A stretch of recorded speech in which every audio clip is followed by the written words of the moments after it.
You know the drill. You see that white button next to the chibi version of my face? Click that to subscribe, because that makes me happy. And if you want cool 3D printed props or anything else custom made, please check out my Etsy at Nerdosity Creations. And let's get back to the video.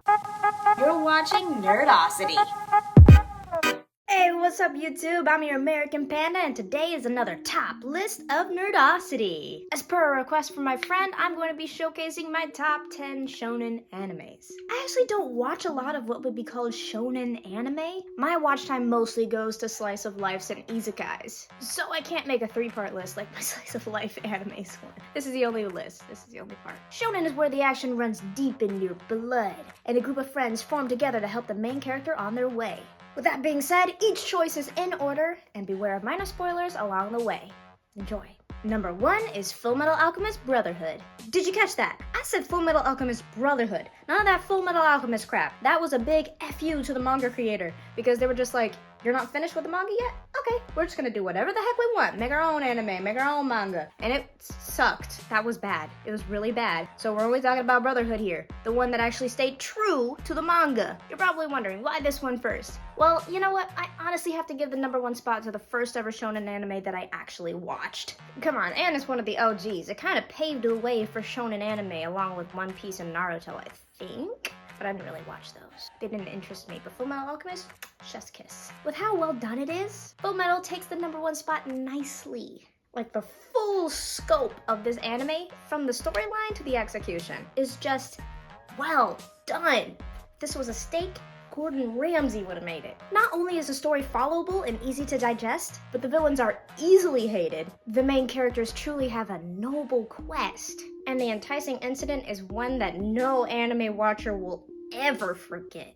Whew. That was a lot. This show is one of the greats for a reason, and it holds up to the test of time. Black and white plotlines are always the best for shonen anime, but this one does an amazing job painting with the gray as well. If you haven't seen it, the plight of the Ulrich brothers trying to restore their humanity, as well as unraveling a centuries-old mystery, is one for the ages, and you definitely have to watch it. Number 2 is Spy X Family. This was a close second to my number 1 because I have fallen in love with this one hard. After thoroughly enjoying the manga, I was so excited to hear that this one was getting an anime, and it does not disappoint. The action scenes were extremely well done. Fighting, exquisite.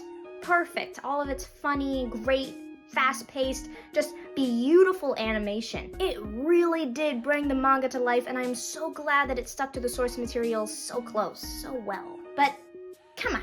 An anime about a spy having to get a family to save the world, and that family consists of an assassin and a telepath, and nobody knows about any secret identities except for the telepath?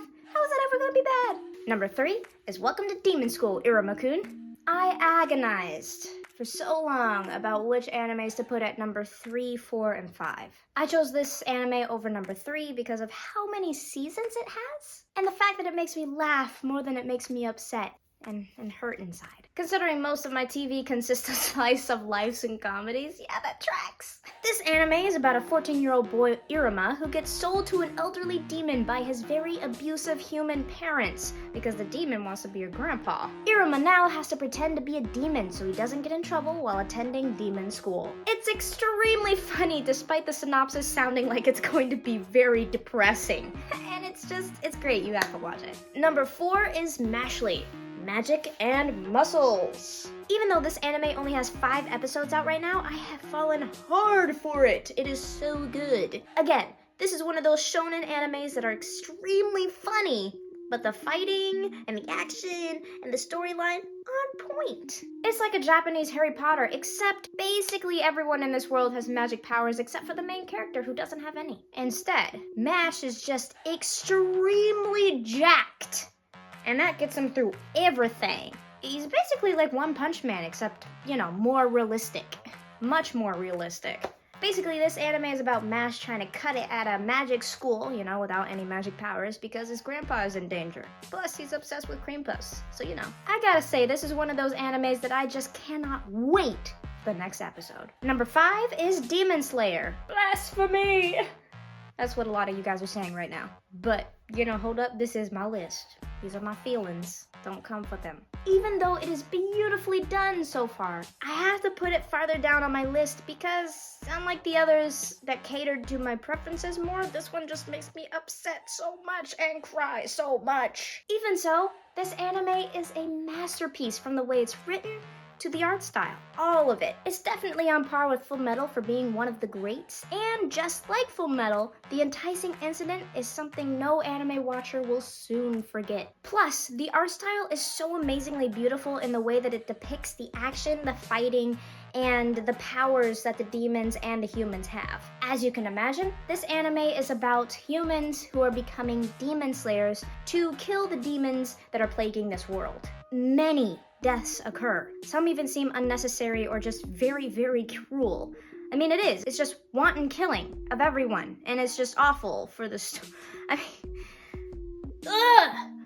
Rengoku! Which, puts this anime more on the thriller shonen side, but if you can handle it, it's worth it. Number 6 is Licorice Recoil. Guns and gals, y'all. That's all it is. Guns and gals. It's an anime about a group of spies and assassins made up of orphaned girls who were scouted, collected, and then trained to throw at problems in Japan to end crime before it even begins in this country. It follows 2 girls, Takina, who is demoted for not following directions, and Chisato, who is basically a superpower in this organization but doesn't want to have the limelight. They learn to work together and become better agents while stopping a rising power that's bigger than Licorice has ever faced before. Funnily enough, Crunchyroll has labeled this a slice of life, which it definitely could not be, by the way, for the amount of death, guns, and heartache in the span of 13 episodes. What is Crunchyroll smoking over there? Who's the labeling guy? Give me a job. I know these animes better than him. What the frick? Number 7 is Bento. This show is simply one of those animes that just has nothing behind those big, beautiful eyes. You are here for the fighting, the action, and the hilarity of the situation, not for the plot, because honey, the plot is thin. Even so, I enjoyed it because it's one of those animes just for the fun of it. It knows it's not Fullmetal. It knows it's not Demon Slayer. It is not trying to be.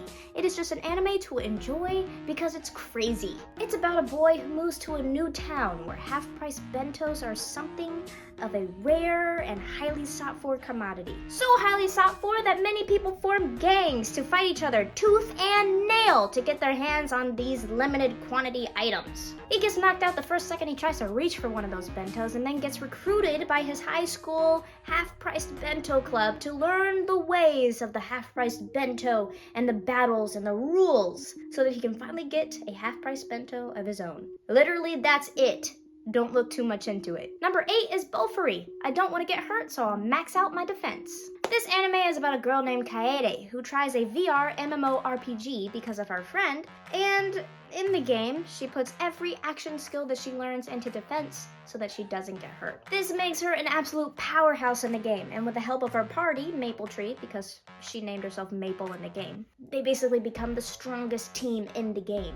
They continually get new, weirder, and stronger skills with each level up because of creative thinking and a defense that literally can't be broken. Kaede is basically One Punch Man in a video game. Number 9 is Food Wars. I put this one so low on my list because I didn't actually finish the anime, I only finished the manga because of the way they portray eating and how people like the food. It makes you feel a little dirty. I didn't really need all that extra information when all the manga gave me was one picture and then moved on. With that being said, this anime steps off the beaten path of real fights and instead puts all of that fighting into food battles. A teenage boy, Yukihira, gets into the most prestigious culinary school that forces the students to fight for the right to stay in the school and advance, and that's all done through their cooking. It's a wild ride and one that I thoroughly enjoyed. It's basically an anime version of Hell's Kitchen, but on steroids. Before we get on to number 10, here are my honorable mentions. The Wise Man's Grandchild. An isekai, an overpowered kid, joins a magic school to hone his skills, even though his skills are light years above everyone else's,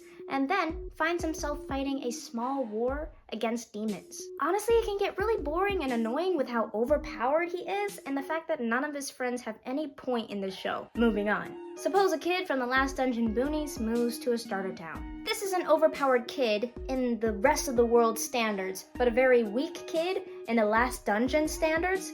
And then he moves from the Last Dungeon to the starter town and basically dominates over everyone. It's more fantasy-like than shonen, and it's very basic. But it's funny, so you know. And last but not least is number 10, the strongest sage with the weakest crest. This was a good anime, but not as good as the rest of my list by a long shot. This anime is about a sage which a long time ago got like as powerful as he ever could be, but not as powerful as anyone ever could be because of the limitations of his magic attunement, or aka his crest. He decides to reincarnate to get the strongest crest and comes back years later, where now people have lost a lot of their knowledge on magic and subsequently think that the strongest crest is the weakest crest. He joins the Second Royal Academy and makes allies who he helps to become stronger to fight the very powerful evil that starts to form. I don't watch a lot of shonen anime, but I can't deny that they are just amazing to watch because of the clear plot, the fighting, the action, and the happy outlook. The struggle but eventual success is just, chef's kiss. I love it when the heroes come out on top, the way it should be. Also, all of these animes that I have talked about, you can watch on Crunchyroll.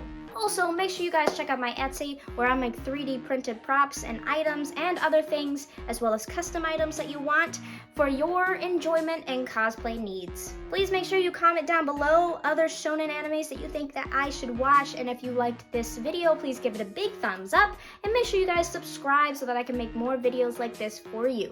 Thank you guys so much for watching. You've been watching Nerdosity, and I will see you next time. Bye!